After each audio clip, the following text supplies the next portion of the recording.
আজকে আমাদের spoken English ক্লাসের ডে 4। আজকে আমরা শিখব talking about weather. Hello friend, today will practice weather sentence. অর্থাৎ কিভাবে তুমি ওয়েদারকে ডেসক্রাইব করবে সেটা নিয়ে আজকে আমরা শিখব। ধরে নাও আজকে প্রচণ্ড রোদ করেছে, রৌদ্রোজ্জ্বল আবহাওয়া, তখন তাকে কি ইংরাজিতে কি বলবে? It is sunny today. আবার ধরো কি আকাশ পরিষ্কার, আকাশটা খুব সুন্দর, তখন কি বলবে? The sky is clear.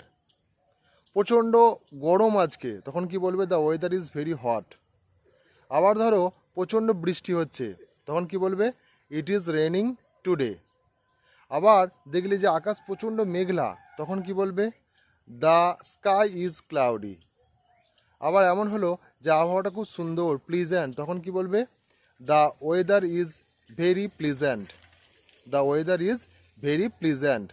আবার হচ্ছে যে প্রচণ্ড ঠান্ডা এবং হাওয়া দিচ্ছে প্রচণ্ড, তখন বলবে it is cold and Windy. এরকম করে ছোট ছোট ইংরাজিগুলোকে বলা প্র্যাকটিস করো, দেখবে তুমি স্পোকেন ইংলিশ খুব সুন্দরভাবে শিখে নিচ্ছ। তবে হ্যাঁ, একটা কথা খেয়াল করতে হবে, যদি তুমি তোমার দৈনন্দিন জীবনে ইংরাজিটাকে বলা বন্ধ করে দাও, যদি না প্র্যাকটিস করো, তাহলে কিন্তু হবে না। তাহলে আমার সাথে প্র্যাকটিস করো। আশা করছি ভালো লাগছে ক্লাসগুলো।